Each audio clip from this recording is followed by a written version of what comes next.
राहुल गांधी जी, आप प्रश्न पूछना चाहते हैं? Speaker sir, it's obvious to the whole country.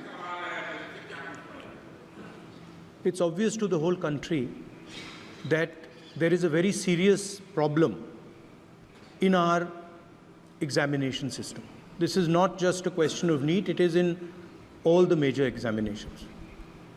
Now, the minister has blamed everybody except himself, right? I don't even think he understands the fundamentals of what is going on here. आप प्रश्न क्या है आपका? आ रहा हूँ sir. Sir ये मैं question को सेटअप कर रहा हूँ। इसलिए प्रश्न पूछते हैं।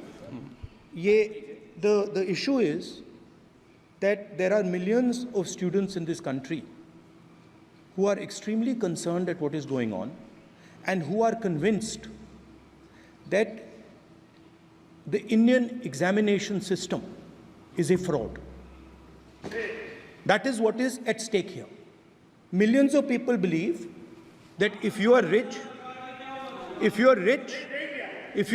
and if you have money, you can buy the Indian examination system.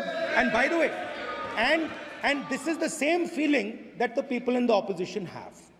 And that is why we are asking some very simple questions to Honorable Minister. Number one, as this is a systemic issue, what exactly are you doing to fix this issue at a systemic level? Yes. That's the first question. Okay, question में चल रहा है अभी। Please. अब मैं मंत्री जी, मैं एक बार बोल दूं इस बात पे?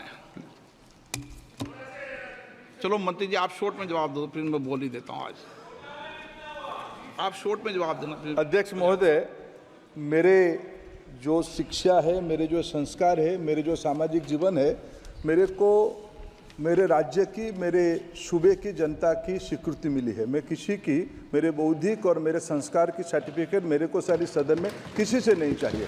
देश की प्रजातंत्र में चुन के मेरे नेता प्रधानमंत्री मोदी जी को प्रधानमंत्री की भूमिका दिया है। मैं उनकी निर्णय से यहाँ उत्तर दे रहा हूँ सदन को। बाकी ये कहना चिल्लाने से सच झूठ नहीं हो जाएगा साहब, ये जो कहा गया देश की अभी की एग्जामिनेशन सिस्टम रबिश है सर, इससे दुर्भाग्यजनक बयान देश की नेता प्रतिपक्ष का कुछ नहीं हो सकता है सर। मैं कठोर शब्द से उसको निंदा करता हूं।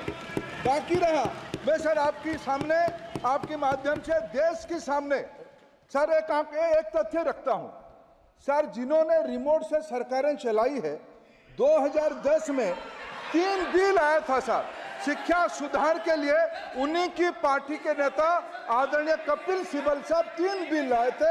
उसमें से एक बिल था एजुकेशन, उसमें एक बिल था prohibition of unfair practice bill 2010, जिसकी उद्देश्य एजुकेशन इंस्टीट्यूशन में माल प्रैक्टिस को बंद करना।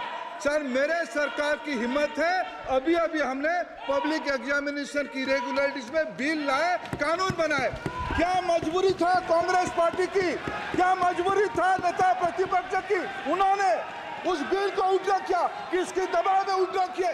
क्या निजी मेडिकल कॉलेज की दबाव में, उनकी घूसखोरी की दबाव में उन्होंने उस बिल को उल्टा किया था? सच सुनने की सामने नहीं है ये। मैं किसी की विद्वता पे प्रश्न नहीं उठाता हूं, लेकिन सच 2010 में शिक्षा सुधार की बिल उन्हीं की सरकार ने लाया था, दबाव में उन्होंने उल्टा किया। ये हमको प्रश्न पूछते हैं।